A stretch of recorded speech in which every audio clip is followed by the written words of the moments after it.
safe subjects, but they get to you. The safest way is to ignore everyone you don't know. Yeah. Yes, Bob. I think yesterday, because I hadn't been into my iPad for a while because we've been away, I got rid of 248 friend requests. Wow. You're very popular. Everybody loves you, Harry. Well, I don't think they love me. I don't know where the hell they come from. They're from all over the world. And I never take anybody that I don't know as a very close personal friend. That's my advice. Hey.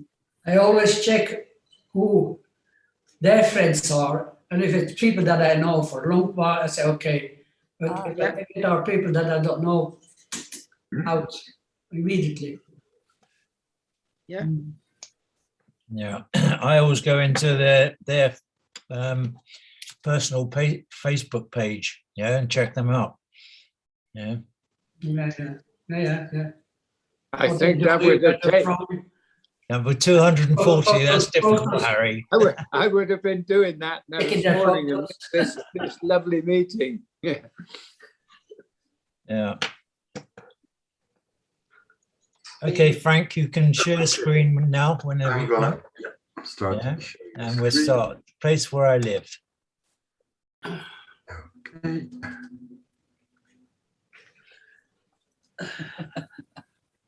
I hope you see that and you all hear me. Yeah. Okay, then I'll get started. As you probably remember, the idea of the challenge was inspired by Rod's presentation. And the reason why that happened was because there's an interaction of the place where we are and who we are, and that we can reflect that and express that in photos. Now, the difference, of course, with Rod's presentation is the amount of photos.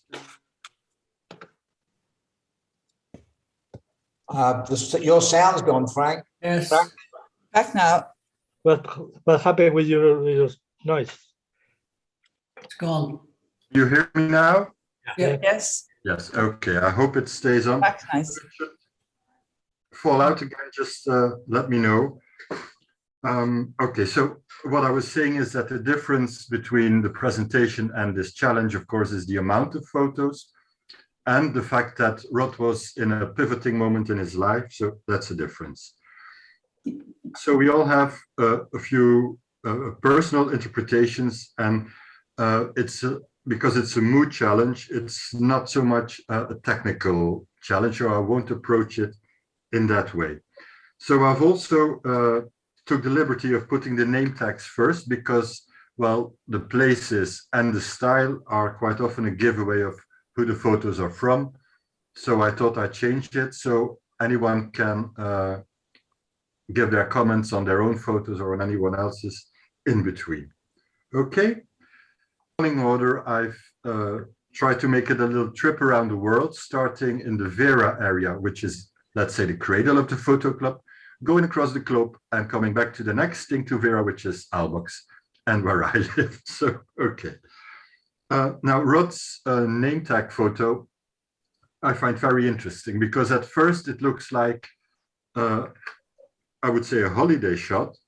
But then when you look at it closer, it's very well composed. You've got the special colors, the really bright pink and blue from the Maui Beach sign on the right, reflected on the information sign on the left-hand side, and even in the little can of the Red Bull here in the bottom. And it's also reflected in the clothes of the people walking out of it, except for the main feature, the lady looking straight into the lens, who is wearing black in a bikini and a kind of overall thing. And that makes her stand out very much because these are the natural skin colors, the black contrasting with the bright colors of the whole scene, I would say.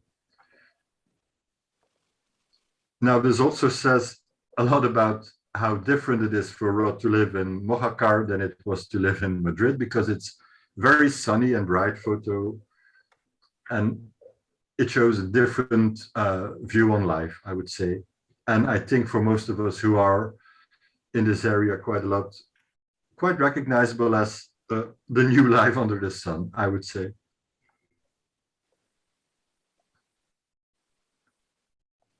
And so this was the original opening photo from Rod, which is straight into the sun, a very minimalist,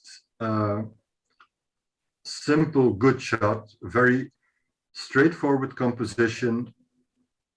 It's actually monochrome because you only have the deep orange going from complete white to complete black with a very interesting gradation of shades and a very simple shape. So I think this is very straightforward and very strong as an image.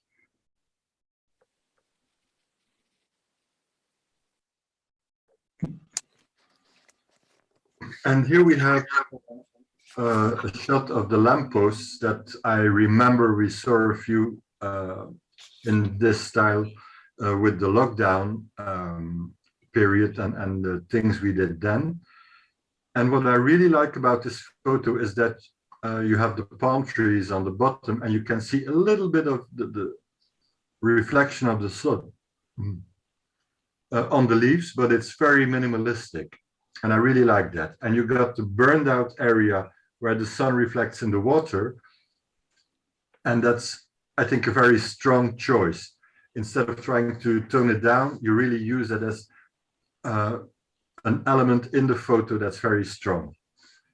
And of course, you got the sun and the rays and the clouds really working very, very good for me and telling something about the place where you live, where you are now.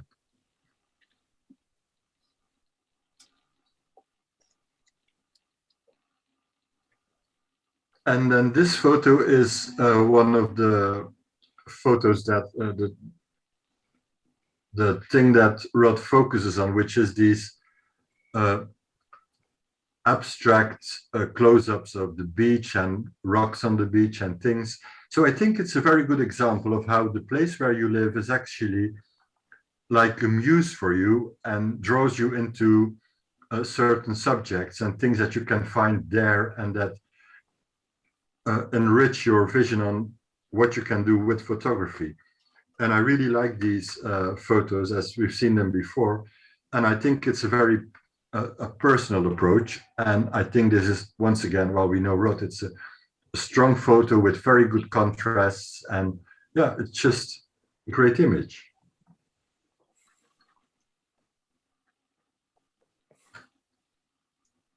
And now this last one is, I would almost say it's like a self-portrait. You can see the place where Rod lives, his room, where he works with his computer. You can see the shutters on either sides, creating a frame and a texture to it. I find this a very, very interesting photo because it's also a very intimate photo showing you how your mind works, how you live. I really, really, really like that photo.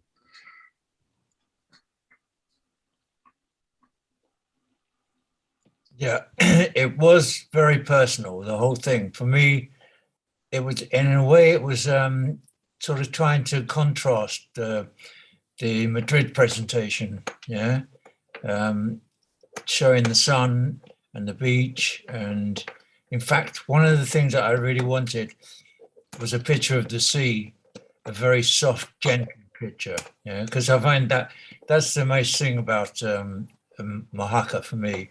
Is peaceful and gentle. Yeah.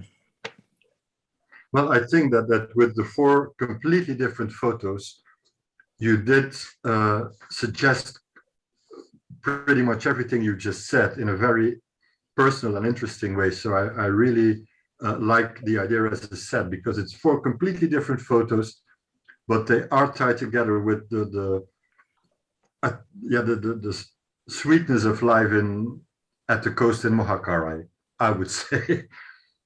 Yeah. So we go to, let's say, his neighbor, Emilio.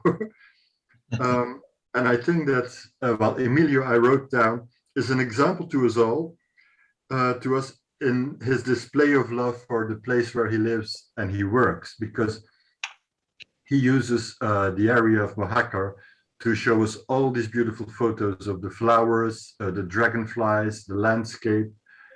And here we got a, well, I would almost say traditional view on Mojácar Pueblo and the hills and the countryside. So, well, very straightforward and a good photo.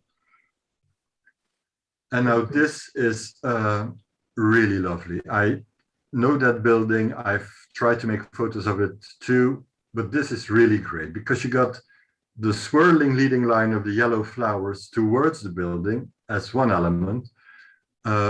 Very sharp close up front, but the building itself is still sharp. And the interesting thing is that you've got the storm that is waving the palm trees and the dramatic sky. So despite the fact that it's Mojácar, the sunny place, it does show that you can make completely different type of photos, even on a very holiday-like environment. And I think the composition is really great. And I have to say, I normally really don't like yellow flowers. And in this photo, I think, oh, wow, they're so lovely. So that's really an achievement, Emilio. Thank you. Yeah, and this, what can you say about this? This is a really beautiful, beautiful picture. A really good choice of the sepia tones, making it soft and nostalgic.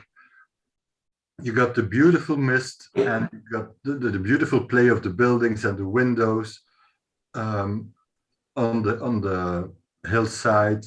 You got a focus building on the right, taking your attention, and then you got the softness of the vegetation, and then the sky. Well, just a great photo. What can we say? You are really tempted. Oh, I want to visit it. I want to go there. Maybe live there. You see this photo, so just lovely. And yet, I think it's a very personal photo. I think if we would give a challenge for everyone to make photos of Mojácar, that everybody would come up with different photos, and this, I think, is Emilio. It's just beautiful. And I think also interesting, because when we go to the next photo, this is actually the same subject, but because he chose to do it in a different way, it's very interesting. You got more graininess, you got the black and white instead of the sepia, making it more harder, maybe a little bit, less nostalgic. But the beautiful thing here is that you see Mojácar Pueblo almost as an artificial hill between the natural hills. And because it's not in the foreground, and it's not, it is in the focus of the photo, but it's not the main subject. I think it's a very interesting way of looking at it. And I really like the toniness of the whole photo. It's pretty much like the Japanese ink drawings. It's really lovely. And then, same as with Rod, Emilio chose this photo that we also saw in the exhibition, showing that the place where you live is and can be your muse, and that it helps you find ways of making photos that are really, really you. And I love this photo because some people might say that it's minimalistic, but I think it's just on the edge of minimalistic and showing a little more. I think the composition of this photo is just magnificent. You got the verticals, the horizontals working very well. You got the texture in the wall.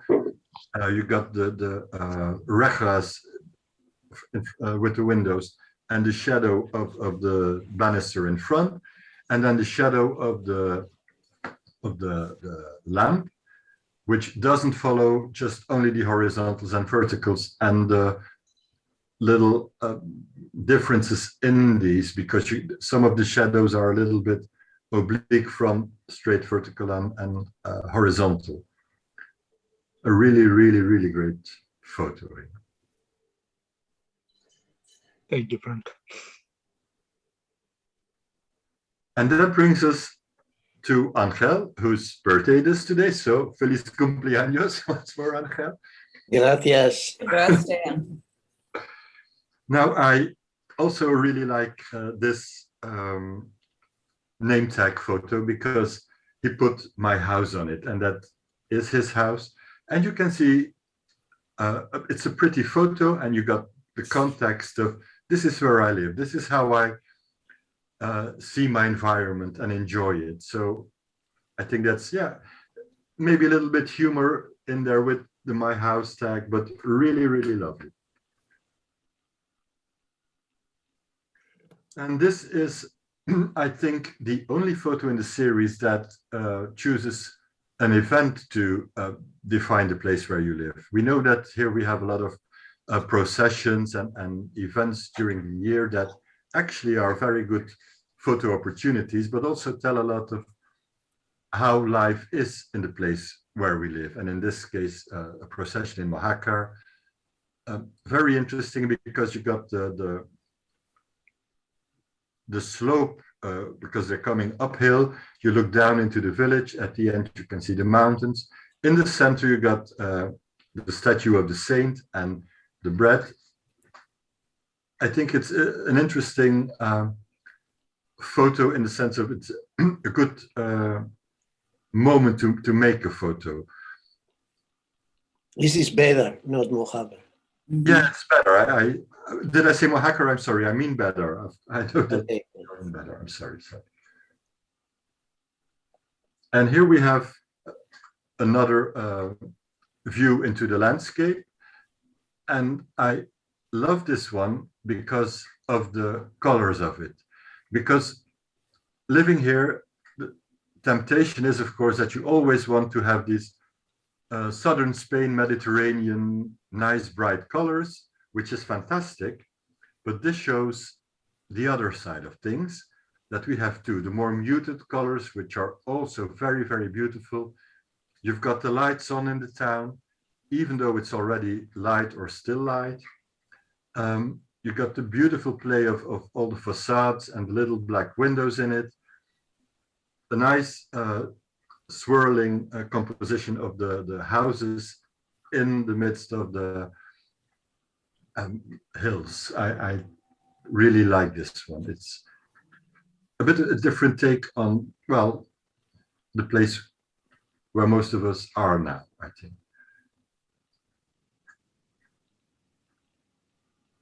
And here we got the same subject, of course, but I think that this really works because you got, he works with the three planes, or how do you call that? So in the front, you got the texture and the geometry of the roof coming in. Then it goes slightly smaller with the church tower and the houses in front. And it fades out to where the buildings become absorbed in the natural shapes of the landscape. And once again, you got an interesting dégradé, a gradient from the strong contrast in the colors in the houses, the white, orange, blacks, to the softer tones of the hills in the background and the blue grayish sky, which is a lot softer than what you have in the front. So I think it's very well spotted to take this photo from that point of view. And then this one, of course, is, I would almost say, a classical idea of taking a photo of the towns here that are perched on the hillsides. But the great thing is that you got these beautiful, the branch of the, I think it's an almond tree in blossom. Yeah. That kind of like mirrors the curviness of the landscape on the bottom. So that makes it a lot more interesting. And you got the clouds that also move in the same direction, so adding to the dynamic of the photo. So I think it's, well, a really great photo too. And that brings us to Pedro. Pedro Barranco, and he shows us exactly where he lives. Torre Laguna, Cunha de Cisneros, excuse me. And here we see, I'm sorry, I got to look at the photos. We see the church that we have seen, I think, in some of the earlier photos of Pedro. And he chooses the market day to bring us attention to the way life is here. The joy we have on the market, it's a little bit chaotic. There's a lot of color. There's the beautiful color of the stones of the church. And what I really like about Pedro's photos is that he uses the perspective with his oblique lines going, in this case, straight up to the sky to give dynamic to the photo. And I think it's, well, a great view, an interesting view.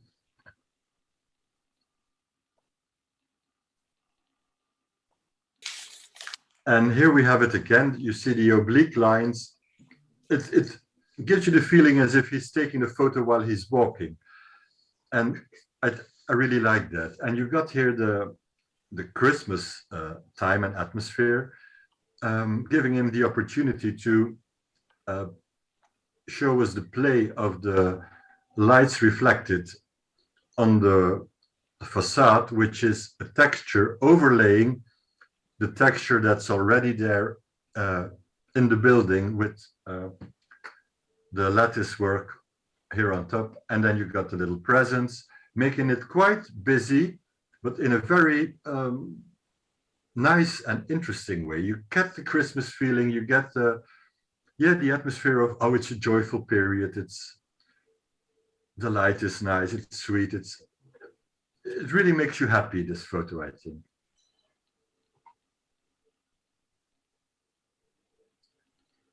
And here we got something quite similar.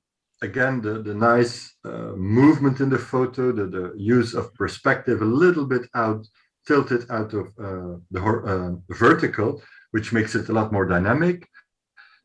And yeah, the Christmas lights again.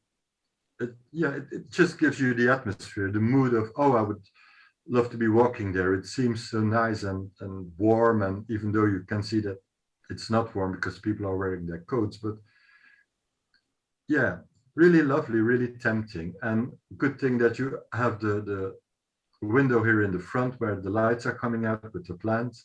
And you got the boxes on the wall showing that it's a candid photo, that this is the way it is, not trying to hide things. This is life in Spain on a Christmassy winter evening. Really nice. Now, this one is for me a little bit more difficult to connect to as what kind of mood it makes me feel, because you got the Christmas decoration in the tree, giving the blue hue in the middle, and then you got the yellow on the right-hand side from, it's not spooky, it's not creepy, but it's also not as welcoming as the other photos before. So for me, it's a little bit, I don't know, I can't connect to a certain mood with it from my point of view, but I'm sure that everybody else can say, oh, but I feel this or that with this photo. But for me, it seems like there's something missing, a person or something apart from the tree that gets your attention, that creates a story or something. And that brings us to Dave Bryant. I'm sorry, Dave, I don't know exactly where you live, but I thought, since it's also more or less the same area, I would put you in still with the Vera area, I would say so. And we see one of the Ramblas here. Huerta Vera, Frank, on the Velas Rubio Road coming from Huerta Vera. Okay, I gathered that a little bit because of the windmills that I thought I could see in that direction, but of course my geography is not that good that I was 100% sure. But I think it's an interesting photo, this one, because it's the Rambla after it's been raining. So you get a lot more color and texture in the soil and in the plateaus and the green. So it's a very good choice there. And now this photo, I said, wow, why do I like this? Well, it's slightly overexposed and maybe a little bit oversaturated, but that's exactly how I feel here about when I look outside in the landscape is always overexposed and little oversaturated. And you only got like 4 colors, the red, the yellow, the green, and the sky, and that's it. And I really, really love it. It's so, for me, expresses how I experience the landscape around here. And of course, it's an interesting composition because you got the road that's straight in the beginning and then meanders its way to the house up on the hill. And then you got the big horizontal part on the right-hand side. Yeah, really great photo. Really, really love this.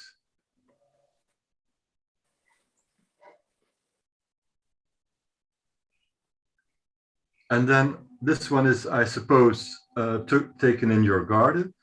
And once again, just after the rain, so really great because you got the dramatic clouds and you got the very strong colors of the pink from the blossoming tree, the yellowish green from the yucca type of plant, and the darker greens in the background.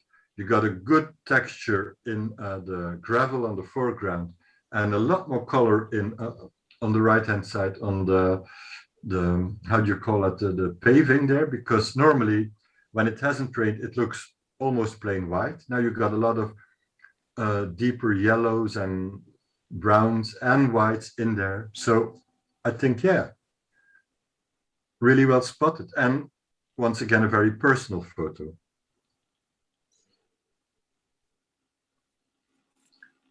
And this one, once again, very lovely. You got a very interesting choice by taking the purple flowers almost as a horizontal band in the front.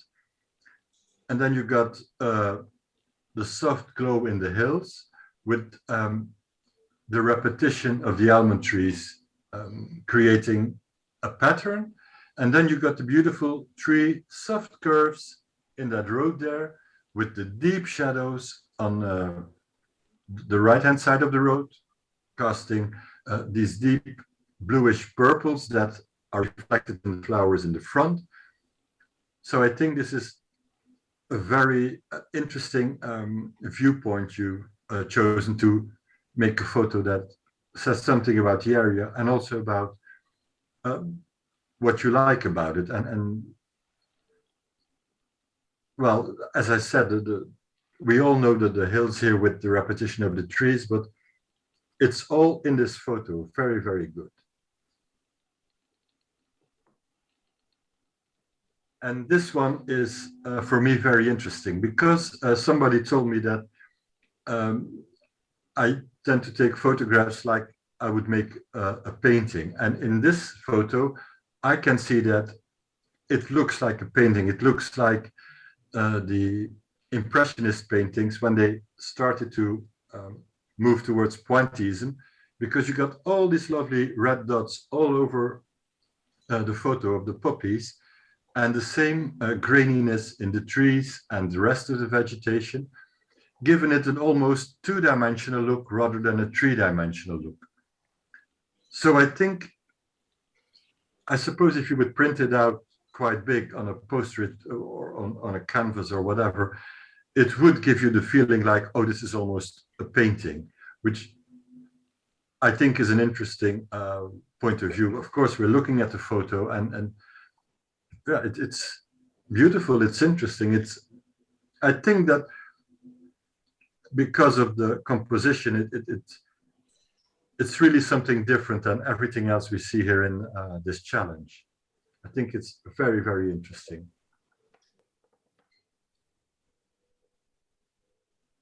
Okay, so now we leave Spain and we go to Belgium and we go to Marleen.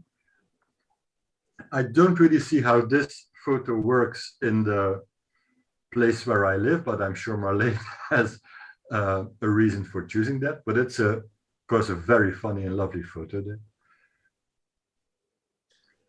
It's when my granddaughter was with me. I saw it from the window. Ah, okay. Well, it's a nice photo, quite obviously. And so here, I'm gonna, yeah. Sorry, I put my cursor away, so I hope you can see as much as I can do on the screen because I put it on full screen. Now here we got a lake, I presume, and Marleen chose to show more of the water than of the trees and the sky, making it a much softer photo than if you would have focused on the foliage in the trees, which is a lot more busier because there's a lot more texture in it. So I find it's interesting because, well, I've been living in Belgium for a long, long time, and I know it's very, very difficult to make a photo where you can't see any sign of buildings or poles or signposts or whatever. And this one is a photo of nature without any human interaction, I would say. You never came to visit me where I live now. No, I've only been there once in the area. So. No, but I think it's a nice photo. It's soft tones. And then the next one is a very good photo, I think. You got the sun in the center through the trees in the winter, leaving you the shadows that are like a fan on the ground. They all point up to the light source, the sun, of course, and you only have the soft brown shades in the photo. It's nearly a monochrome photo, but you got the very unique winter light in that place. So yeah, really interesting. Quite traditional, but for me it's really well done because you got the small reflections of the sun in the texture on the foreground, and you got the almost hard light in the background. So I think really well chosen this. And here we got a close-up photo of a cut-off tree branch in the style that we are beginning to know a little bit from Marleen, with a very shallow depth of field, creating a nice bouquet in the background. And also, once again, the colors are, for me, typical for Belgium. You got the wind and the rain making the landscape and the area what it is, the mossy greens, the browns, the grayish tints. Interesting. And also, I think it's the only person, if I'm not mistaken, that chose a close-up as one of the photos, because it seems more logical to take a landscape but you can see you can do it with a close-up as well.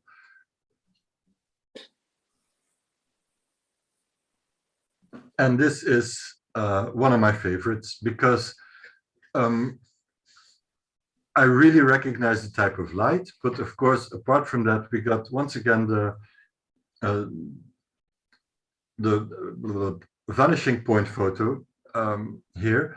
But the interesting thing is that you got this fantastic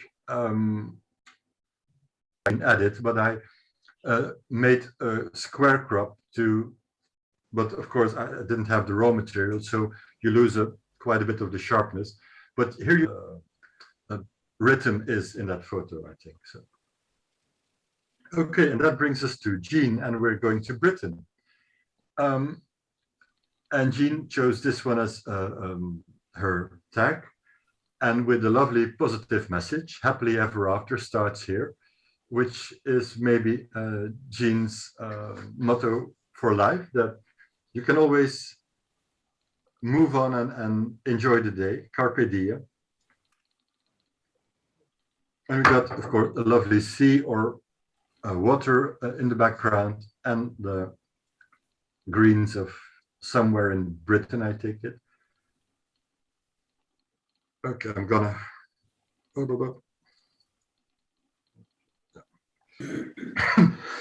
Excuse me. We got a beautiful sight of a town on the banks of a river with a nice bridge, as you can all see. Now, what makes this photo so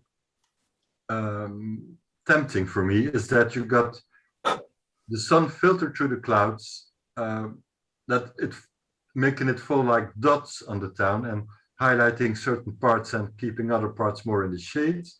So you get a very nice patch of colors there. You also have the riverbank empty, so I think it's ebb tide, and you can see some of the boats, giving it an extra element. And of course, you got the reflection of the clouds in the riverbank. And I always like it when you have the effect that the clouds seem to be floating on an invisible platter, that they're all on the same height. I really like that. It's really nice, really funny. It's once again, it shows that most of us are really enjoying the way we live, and we appreciate very much where we live. I think that photo expresses it very well. And here we have, for me, a similar feeling. This is so British. You got the overgrowth of the plants that is so lush and so lovely. And you got a little bit of a white wall with a nice red accent, which is even stronger because you got also a little bit of a blue accent of the window a little higher up, which actually helps the red, which is quite a clever choice to put them in that side of the photo to make it stand out. Yeah, it's once again, you feel tempted. Oh, I want to visit that place. I want to be having a walk there. It seems so sweet and lovely. You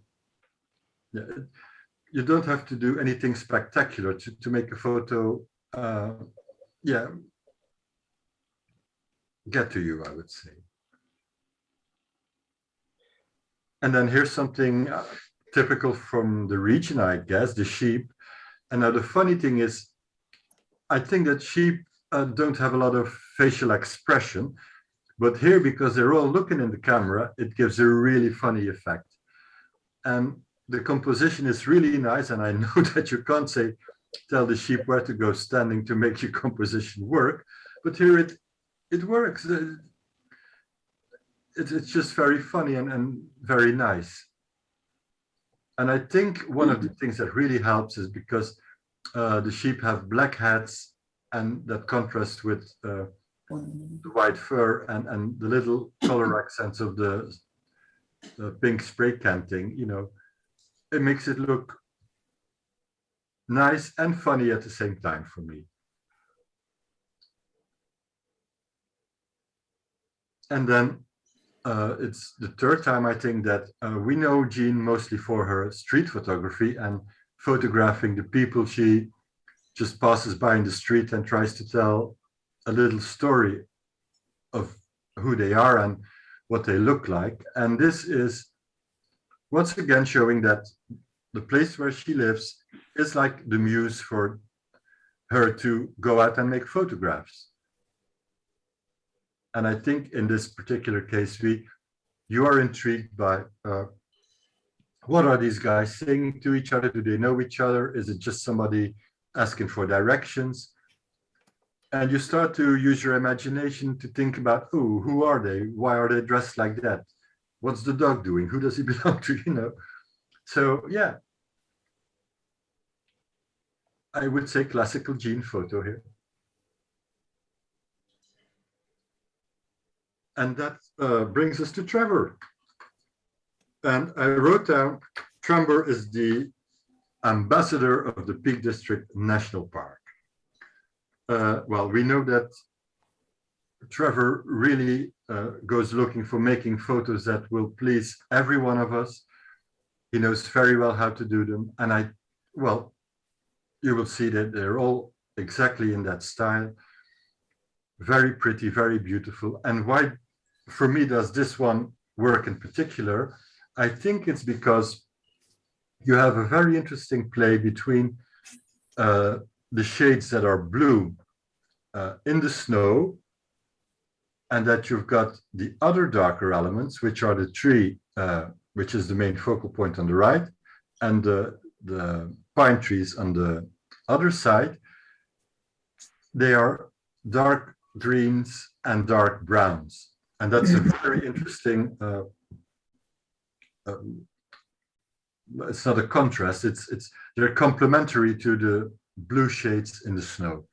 So that really, really works well for me.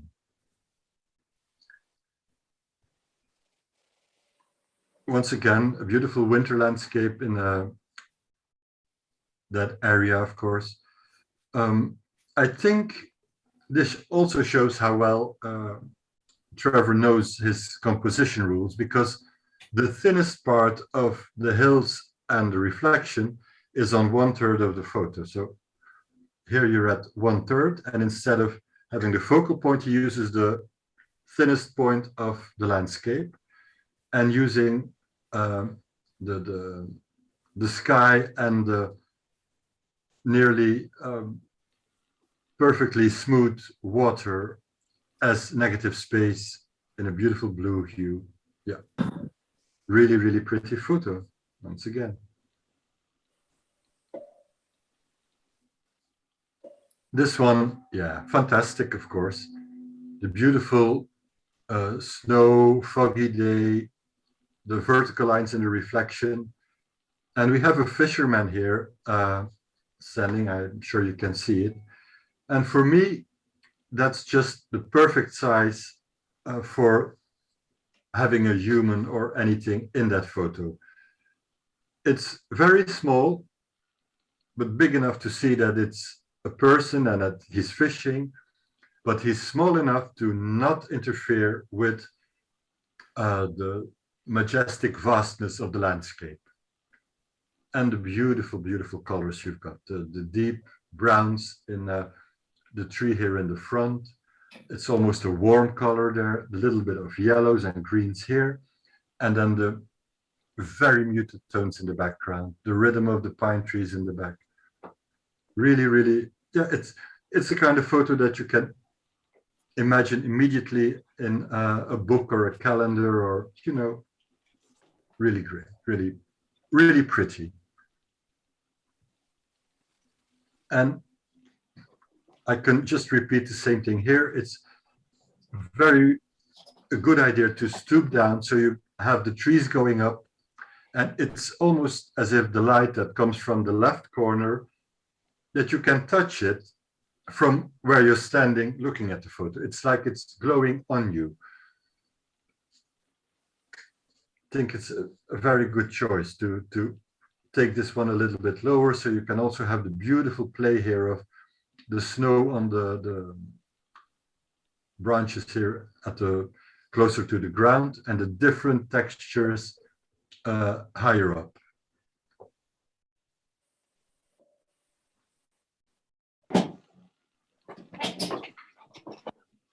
And here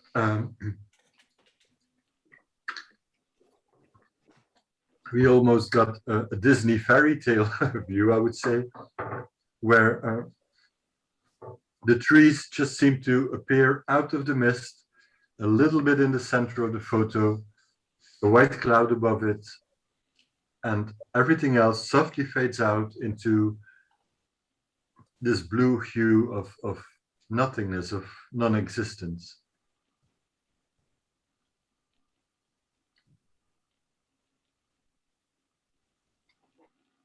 And that takes us to Scandinavia with Ellen. Sorry, I'm going to have to check where we are here. Yeah, I think that the interesting thing about this photo is that it's so very uncomplicated. It's like Ellen is taking a walk and she passes by there, as she does maybe quite often, and say, oh yes, the sun is shining on the boats. There's a bit of play in the water. You got mainly the blues, the accent of yellow in the front, which for me reflects in the green on the background. You got the oblique lines of the wires of the boat to distort it a little bit. Yeah, very straightforward, not complicated, not composed, very, yeah. I like this view. This is what I'm going to take. It says something about where I live. This is a completely different image for me because it's much more composed. It's very well thought out that you have these rocks in the foreground, moving towards the end of the lake, where you got the reflection and the trees. And I really love the color here because you got this brownish, almost aubergine color in the rocks a little bit, then beautifully in the reflection in the water. And that, of course, is reflected from the treetops, where the browns, because of the quality of the sunlight at that time of day, turns into this nice aubergine, which, of course, only comes out because you got the orangey, almost white of the water here, slowly going into a gradient with the cold blue at the bottom of the photo. So a very, very nice image here. And here we're slightly more back to the first photo, where I think that the strength here is the chaos of all the plastic elements in the front, and the bright colors of the oranges, the pinks, the blues are working very well together with the blue of the water, which is a lot more not chaotic, but straightforward, and the beautiful rhythm of the brown paneling on the building. So it's not a traditional composition, but for me, it really, really works.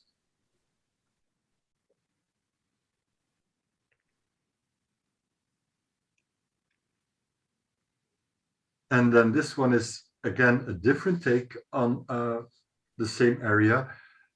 And I really like this because it's quite daring to choose the tree bark on the left-hand side with the beautiful sun hitting it on one side and the complete shade still in the frame. And then you got a horizontal line here with the two islands in the water. And then you let the leaves and the branches make the composition just as you find it.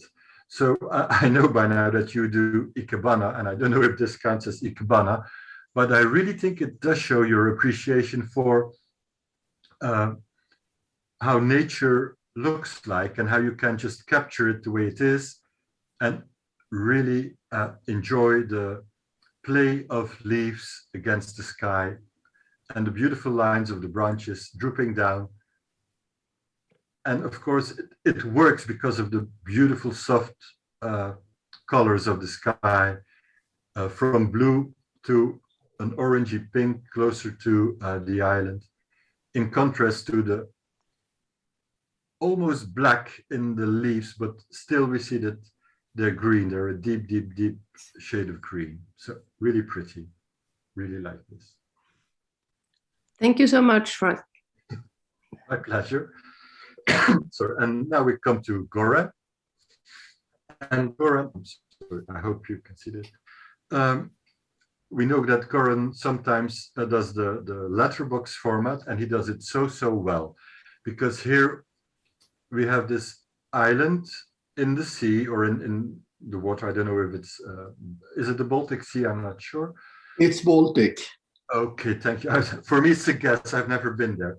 But I think that this one shows once again that with, I won't say it's minimalism, but it's simplicity in the best sense of the word. You've got one island, you got the little lighthouse on the island and one at the other side, and in the middle, the stone with little bird on it. No, it's not a little bird. It's a sea eagle. It's over 2 meters in a wingspan. I'm sorry. I meant little in sense of in comparison to the size of the photo. I didn't want to say anything bad about the bird. I'm sorry. No, but I think that this shows that with a minimal elements, you can make an amazing photo. The colors are so close to one color, but the shades are so interesting.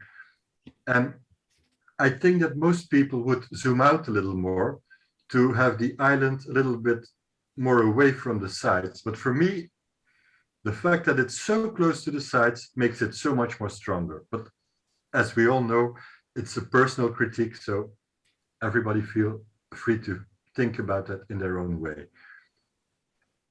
But I really love this photo.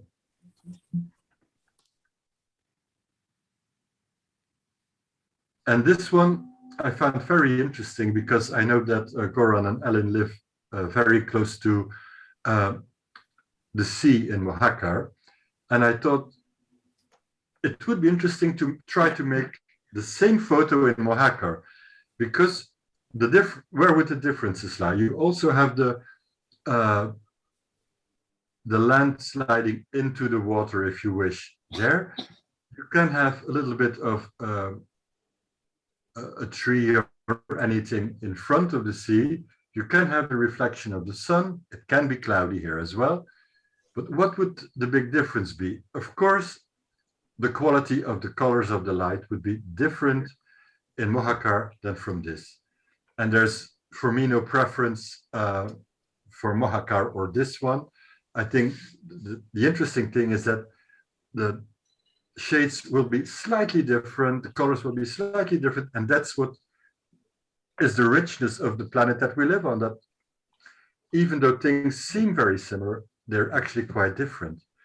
You've got a lovely texture in the sea here, a beautiful reflection. I'm sorry, I'm pointing at my computer screen, but you can't see that. So, the reflection here, very minimalistic once again in the photo, with a lot of good use of negative space, but with the softness of the texture or absence of texture in the clouds here. But you do have texture in the sea here. Really works for me. Yeah, me too.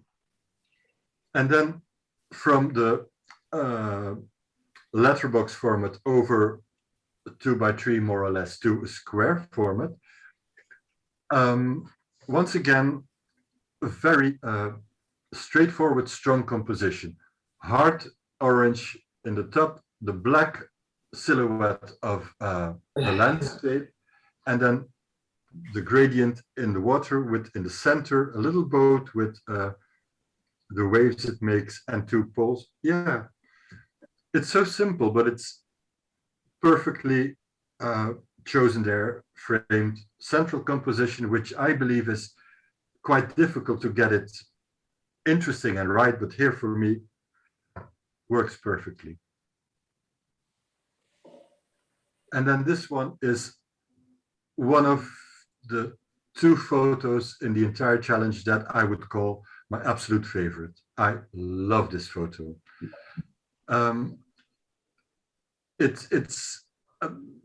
Well, it's not out of focus, but it's very muted. It has this fog all over it, really nice. But the colors are almost a suggestion of colors. I can see purples and olivey greens in it. It really also, as with David Bryant's almost pointillistic photo, this for me immediately said this is a Leon Spilliard painting. It makes me dream away. It's beautiful. I can't say it's welcoming. I can't say it's spooky. It makes me dream. I really love this one. You know, Frank, this picture and the previous one are from more or less exactly the same standpoint. And these two different environments, no, same environment, but different time of day and conditions.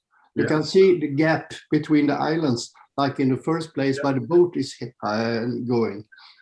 Yeah, exactly. So that once again shows that the place where we live offers us so much opportunities of thinking of what we can see and opens our eyes into the many possibilities we have. Once again, this is such a lovely photo. And that brings us to Rod Proud.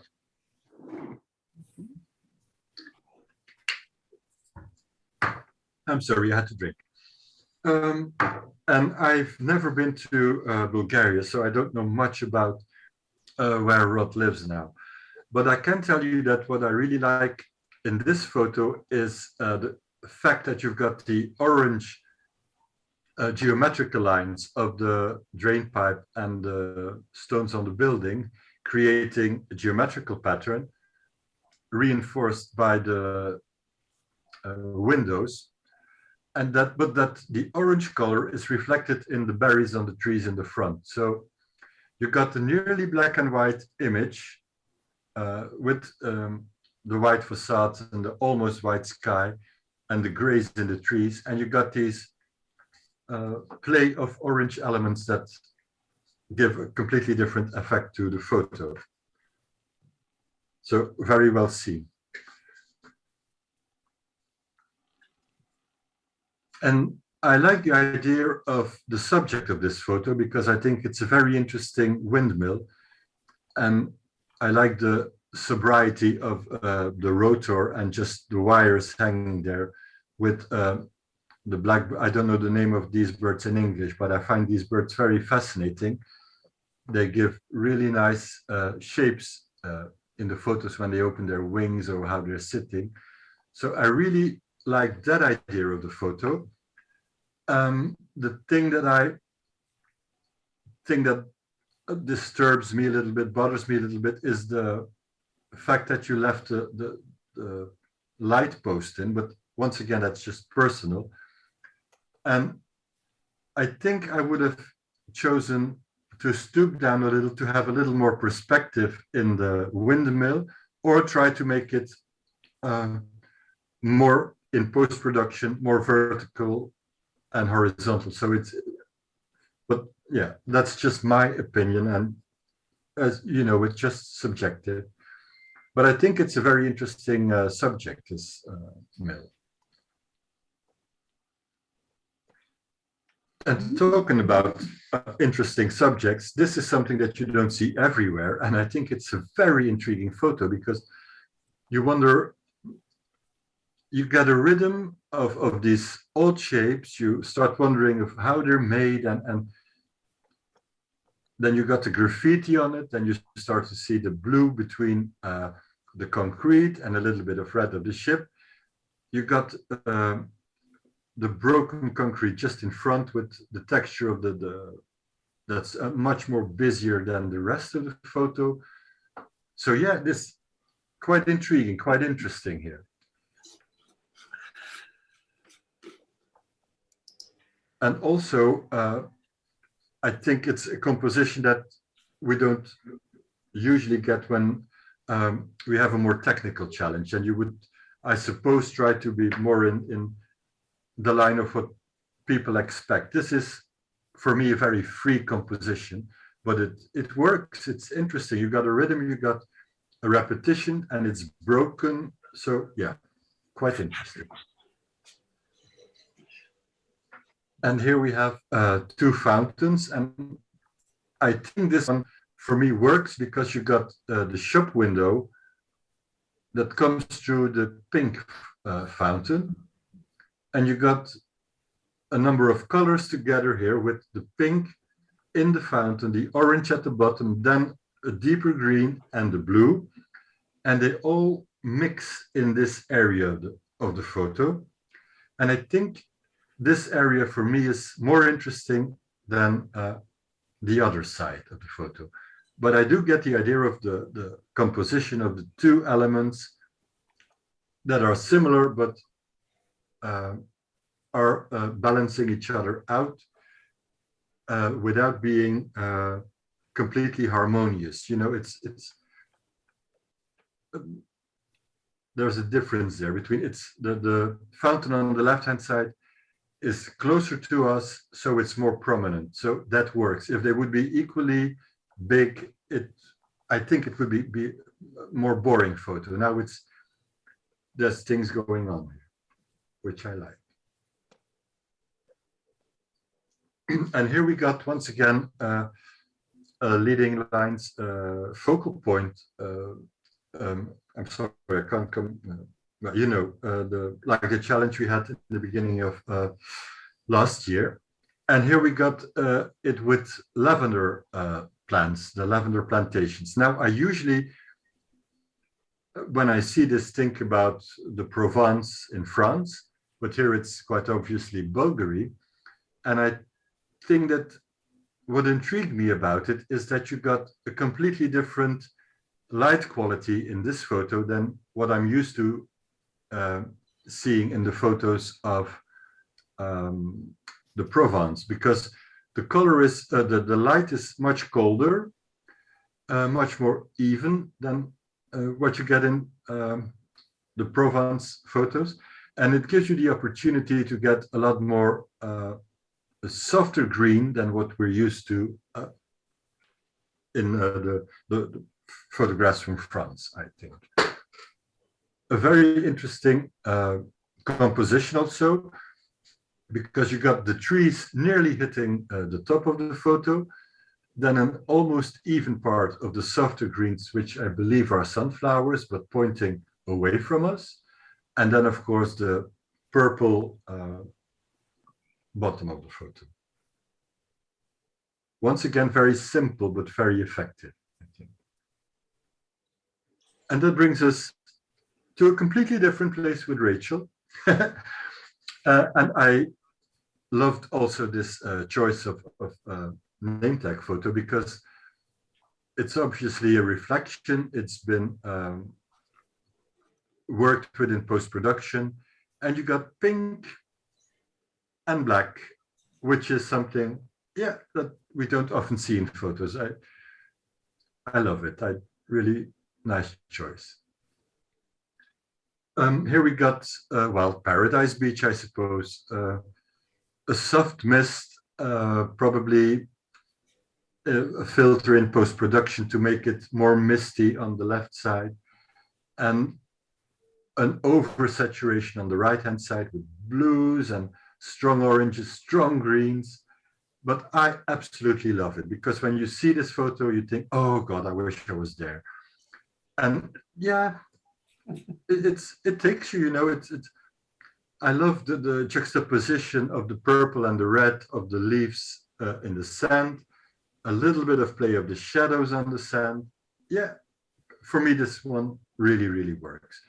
I know it looks, for me, almost artificial, but it doesn't bother me one bit. I love it. And this is something completely different, black and white. And it's not minimalistic, because you got the geometry of the wiring in the chairs, which is fantastic, because you got two identical chairs. And you get the idea that they're mirrored, because you got the pole from the parasol in the middle. And then the background is not symmetrical, because you got the island on one side. You've got the beautiful wave running through the top of the chairs in the middle of the photo, and you got the texture of the sand in front. So you got a lot of horizontal lines making up the composition, but your focus immediately goes to the chairs, because they are away from the horizontality of it all. Very well chosen, this composition. And now this is, once again, as simple as you can imagine it, unless I would never have thought of it. Just bananas, the beautiful color of the deep, deep, deep, very bright yellows coming from the fresh greens at the bottom of the fruit. And just a very graphical composition with the repetition of the curves of the bananas making it work. Very good choice there again.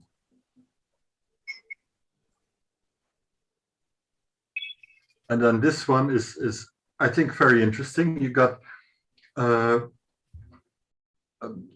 almost a chaotic composition of the wires in the sky and the sign hanging up there.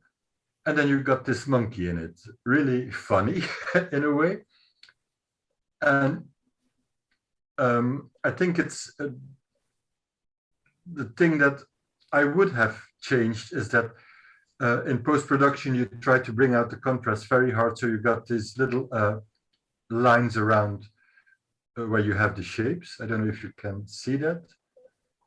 But I think that overall, the composition, the fact that you got these two light bulbs in it, you got some horizontals, you got some leading lines, and then the monkey as a completely different shape in it, for me, makes it. So it's a very well spotted, very interesting photo.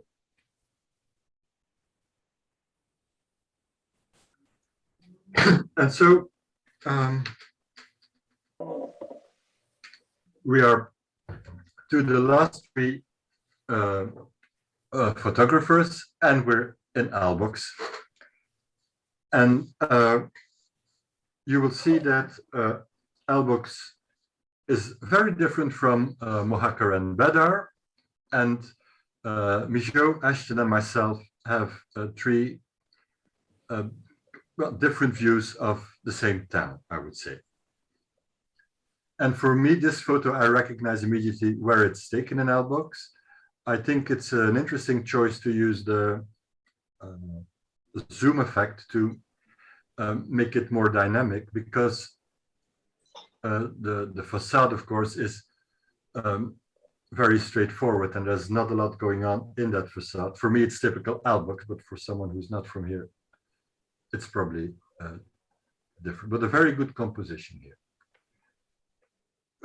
Now, this photo, I think we all remember that Michaud did her presentation on the Belgian Magnum photographers, and I can really sense the ghost of Harry Gaillard in this photo. It goes to show that if you take the effort of looking up things and studying the photos of people that you really admire, that you get inspired to try different things for yourself.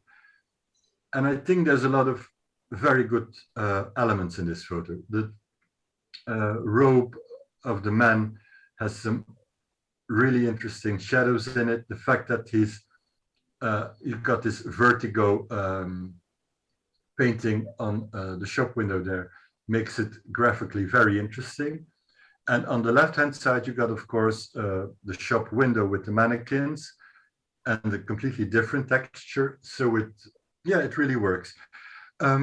Also interesting for me is that you got what we in the theater, you call it a closed frame, meaning that you can't get out of the photo anywhere. There's no sky, there's no escape from it. The only thing that I would have changed or tried to do is you got a little bit of burnout here in where the legs of the mannequins are. I would have tried to tone that out a teensy weensy bit, because but just it's personal. But that's me gezegd. I'm sorry. Okay. So next photo, the same subject, completely different photo, and a different mood, a different effect, though there are quite a lot of similarities. Also, it's a completely different person walking in a different direction, but you got the same qualities. You got the light perfectly on the clothes of the person, and you've got the contrast with the mannequins who in this particular photo are just dressed with the Rebajas t-shirt, kind of like reflecting how shallow sometimes our society has become, I would say. And I'm not at least bothered by the fact that the feet are cut off. For me, it really doesn't change the photo. I think it works better like this, because you've got once again the effect of the closed frame, the cut off effect, more than if you would have had the whole person in it. Well, once again, just my opinion.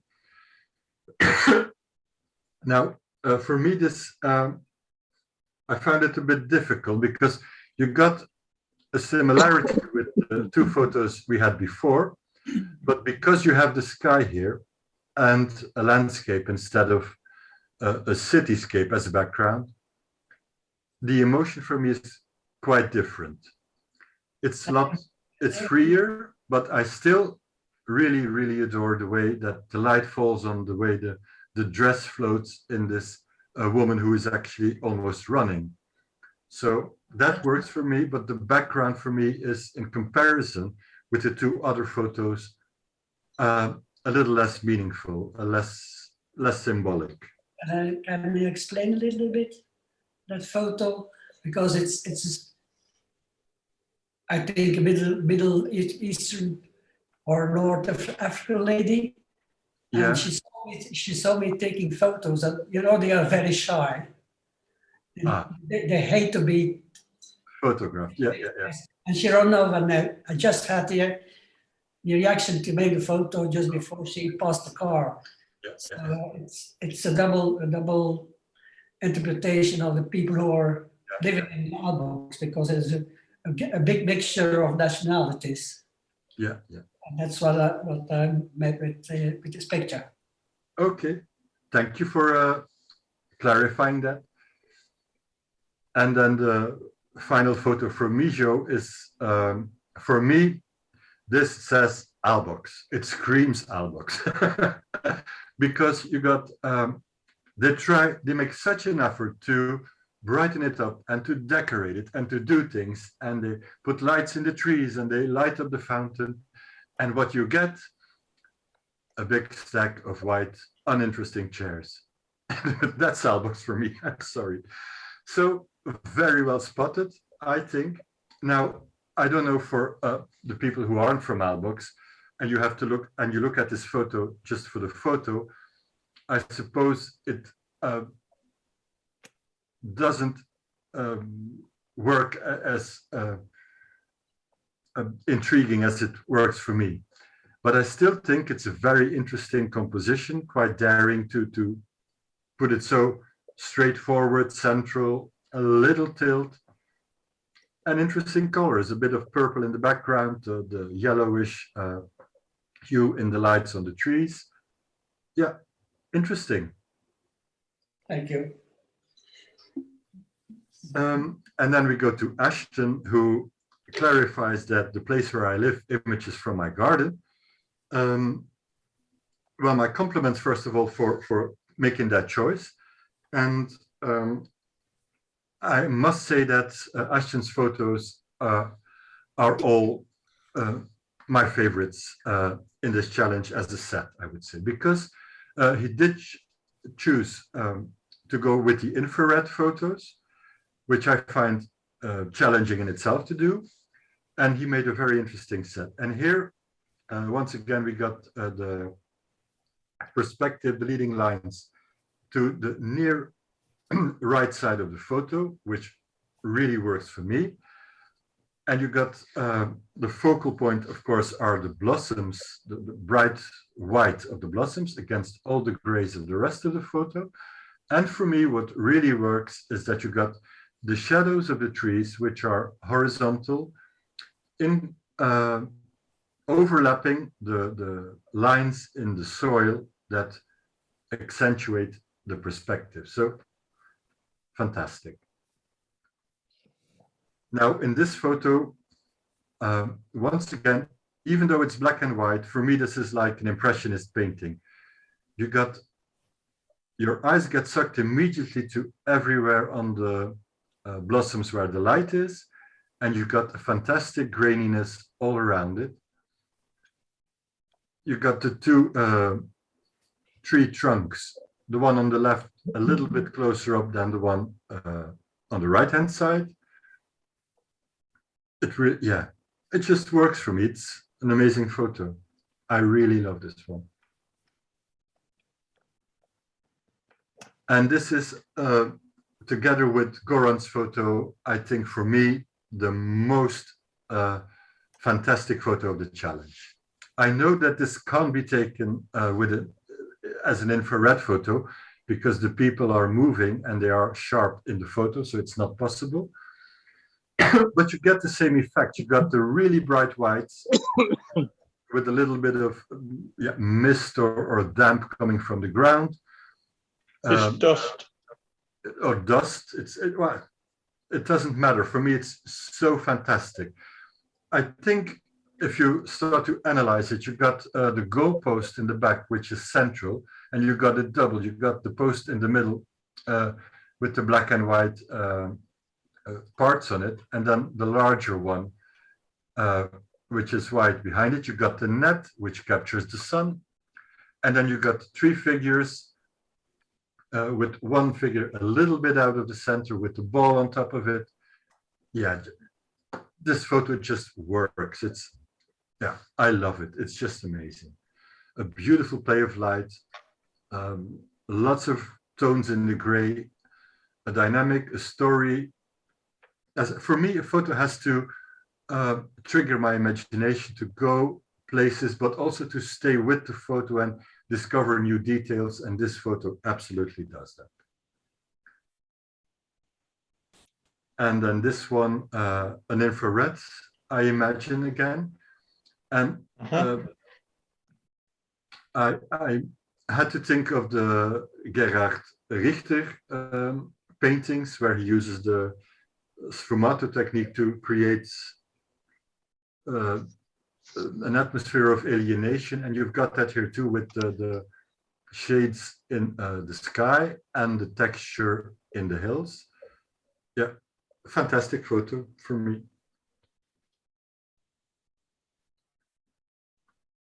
And then this photo, I didn't choose this one in my selection, but this photo really, really makes me jealous because I've been trying to do something like this without knowing that, well, without saying literally this, but I wanted to do agaves with a ruin and see the strength of the shape of the agaves.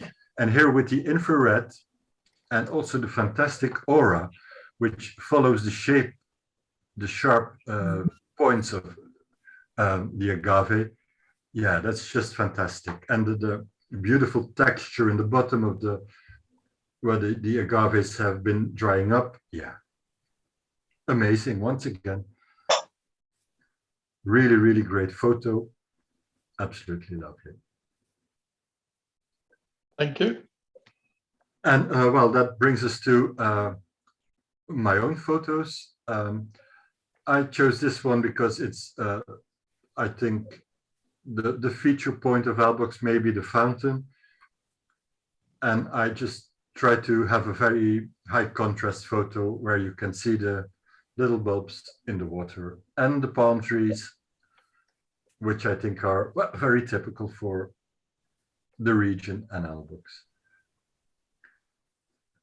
This is also the main square of Aalborg, and I think for me I find Aalborg a very confusing place.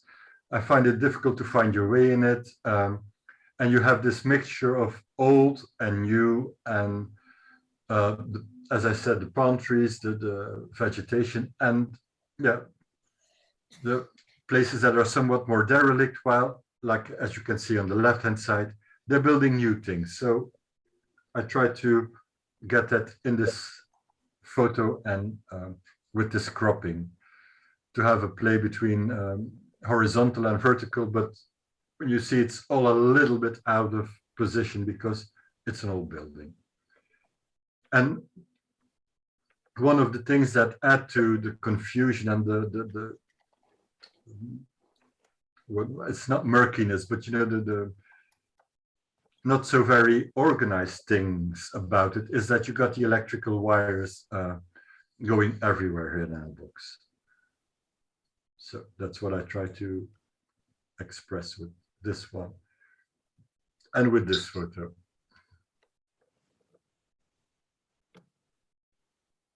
And this one I also chose because you got the Christ figure there, because the religious aspect here in Aalborg is, for me, coming from Belgium, a lot more present than it was in Belgium. And here once again, the chaos of Aalborg, I would say, the thing that confuses me, it's the buildings seem organized, and then you've got a corner like this, which is out of logic for me. So that's all, folks, except for my selection. Frank. Yes. Frank, before you go into your selection, so there weren't any photos that I submitted, but Janet, I submitted some photos for Janet that you haven't been through. Did you not receive photos for Janet? I'm sorry, no, I haven't received photos from Janet. I feel very sorry. Emilio, I should have sent them through to you last Sunday. Just a moment, I got to check it. It was, Sunday the 2nd, I sent them through. Yes. Okay.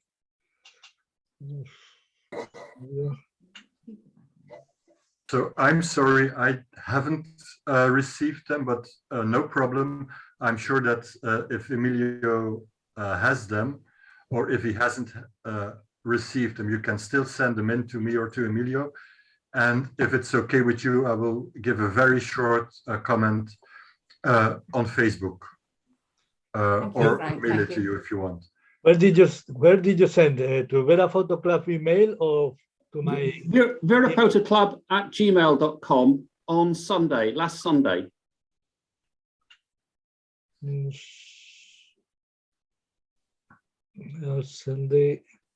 Sunday was Aston Trevor. No, I have nothing. Oh. I didn't receive. Sunday was the date. 2nd. Yeah. Yes, that's right. Yes, I've checked in my email system, and it was definitely gone in the sent folder. So yes, I got from Rod, Brut, Jean, Brian, Rod again, and Goran and Ellen and Marlene. No more in this. Okay, I'll send them through to Frank, and you can add a Facebook comment then, Frank. Okay, no problem. I'm sorry. I always, the more the better, I say so. And I'm really curious now. Okay. So everybody just, well, I suppose everybody checks Facebook, or at least most of us do. So you will find them there with a tiny comment. But Thank you. Thank you. Thanks, Frank. No problem at all.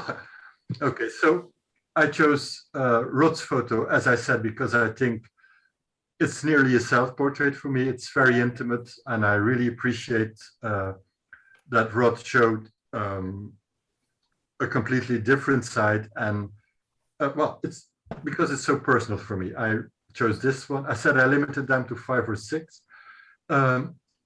This photo, of course, by David. I said I adore the fact that you get the illusion that you're looking at a 2-dimensional photo here. I mean, a 2-dimensional image. I think that the greatness, I forgot to say that, is a lot of people use Photoshop and other filters to create the illusion that you're looking at a painting, while as a photographer, you can give a very specific quality to your photos that's equally interesting as a painting would be, just by making a good photo. And I think this one illustrates that. Oh, sorry. Of course, as I said, Goran's photo, for me, this is Spiljart. I would have it printed and on my wall immediately. And this one, because as you know, I really like strong colors. I like very muted colors just as well, but this is a good opportunity to choose a rather strong image with bold colors in the selection for one. So thank you, Rachel. And of course, Ashton's photo. I could have chosen, well, 3 maybe from Ashton, but that's subjective. And I thought, well, for the selection, I'll keep it with this one because it's just so amazing. So that's it. Thank you very much. I will stop sharing now. Thank you. My pleasure. Thank you all. Frank. Thank you. Thank you, Frank. Very good. Yep, that was a wait. Yeah, thank you, Frank. That was very, very good, very personal critique. But I agree with most of what you said. I was a bit disappointed that it wasn't more intimate. That's what I was trying to express in mine. Just the reason I live here, not just the landscapes and but there you go. Everybody sees it differently. By the way, Leslie also put a message up that Frank. Yes, yes. I'm sorry. Yes. I'm sorry, I didn't receive any of Leslie as well. Then check the email. It's Vera Photo Club. It's a at gmail.com. No Hotmail. It's gmail.com. Yeah, I didn't receive nothing, Leslie. Sorry. Dave said he sent it to Gmail. And Dave and Janet, the same. I have nothing in the folder. Well, it'll go up on Facebook and should be included in the John Michael Trophy Challenge. Which, by the way, Harry, you got mine, yeah? I have, yes. I haven't had a chance to look at them yet, Rod. I only just got back from holiday, but okay. I will sort of collate them with everybody else's when I receive them. Okay. Well, I'm not sure whether I've caught up completely. Well, I shall certainly let you know, Rod. Yeah, good. Rod, any progress with Dean? No. I think we should forget that. I shouldn't think. I haven't heard from him at all. Zilch. Yeah. So I think we could do. My suggestion is that we do the same thing that we do for the John Michael Trophy. That we get together as a committee. We go through all the pictures. We select 3 in order, and we choose a winner from that. Yeah, I'll get a committee meeting together for that. Best picture and best set. Yeah. Okay, so you can be looking at them, all the committee. You can be looking at them in the meantime. Yeah, they're all on the website, and just make your choices. Okay. This is for the exhibition, folks. Yeah, that's the exhibition. The choice. Well, the exhibition is also the competition. Yeah. So we'll choose the best picture, best 3 pictures, and the best set. Okay. Okay. Yeah, it's a shame Dean hasn't come up with the goods. He normally does a good job. Yeah, no, I just haven't heard from him. I wrote to him, and I just haven't heard anything from him. Yeah. I think we move on. Yeah. Right. Okay. Rachel's got to bed. Don't believe it. Oh no, she hasn't. She's still there. Sorry? I said your image disappeared. So I said, oh, Rachel's gone to bed. Yeah. Oh, I was checking my email. It makes the camera turn off when I go to a different screen. No, I'm still here. Okay, well done. Good to see you again. Yeah. Good to be back. I'll try and log in for another one. Right. So the next challenge is action, folks. And Right. you have a wide possibilities for that. Yeah. Anything that's in action or anything that you can create action from. Yeah. Just using the camera's abilities. Yeah.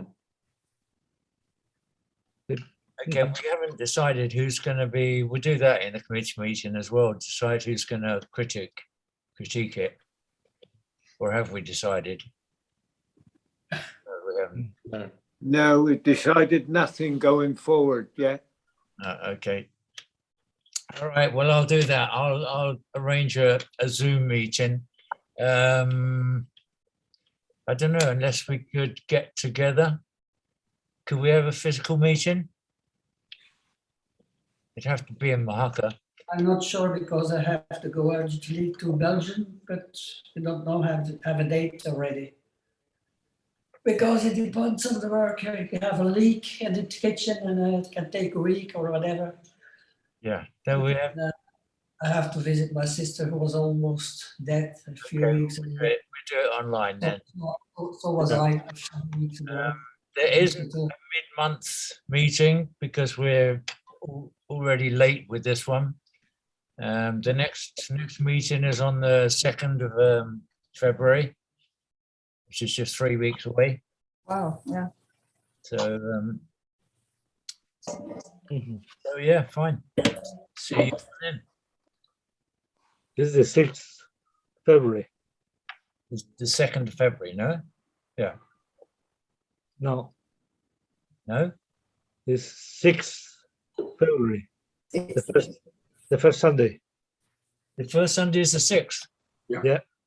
Oh, shit. Looking at January. You're looking at the wrong year, Rod. Yeah. 6th of February then. So it's 4 weeks. Mhm. All right. Well, maybe we'll see if we can find something to fill in that gap.